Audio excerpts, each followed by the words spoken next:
Good morning. Ngasi ka message ngasi Rashi ki matong ina ko ka trying to katang thok charage trying to chidegi chai shagi Rashi ma pa do khala ga tumai taraga yenga se ko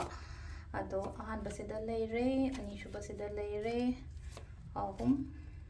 mari manga taruk tarit nipan mapan tara Taramathoi, Taranithoi. Quite handbook, Misha Shiko, Misha Shiguna Kailaki and Siko, Misha Shiguna Silai, Ngasi se katang delay over the tabak tomatam, the wakatang stuck or raga, lagalena, Ngasi mota, Yanikang, the Hanjanikang, the Kodmaita Roga, and Haditabam Tomata, Ngasi Sekatang, satisfy oil the boy in oil, Brisharashiko, Brisharashiko, the Pau Noa, Gumbadum, Krala, or in a pirico.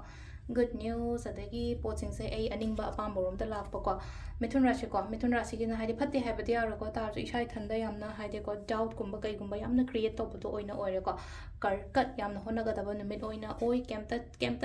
kemta changano nang just nang ki thabo ko nabam thobodon hona biyo ko sisina ko gi gano odone ko singa rashi gi na haraga se mi nang ang bokot pa yam ka haina chat kano ko se leno ko dugo mingon yam ka haina thaja basu yaro ko kano kaina ko thabo chindori ngasi se ko thabo katang chindori busy occupy oraga laiba khotpa mai tara laire sisena akoigi kaino ko gari tula gi oina phai ngasi se hadi phaba haraga athadi laino ko hadi kitang masak thokpa pot kumba kai gumba sula o haibasu lai mi gumba punba ko pa mai tara ko kari no ideas me amma malai ko bridge ki oina thabak to ho ba yaro matam ne ko dhanu gi oina daw ya gani thabak to matam da ngasi se daw ya ba adegi aina khanba aina ningba do thungba oina lai ko makkar gi silen so nang tawum thokpa thabak to dum taw ko result soidana lakani mi na hadi ai matung da ngangna ningba ngangja jana kem khan gano pharaga di ngangna tamne ai do pharak tan ngangna ri ne na dumai taro khando ado sisna koi kumrashi oina se lai je kai no anoba start kumba kai gumba taw risk low kai de kan ma taw kai nom start to wan hari bisida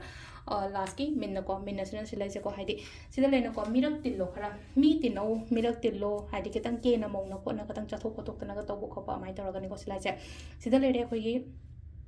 kaino gi matung ina ko rashi gi matung ina tarot card reading ma'am thank you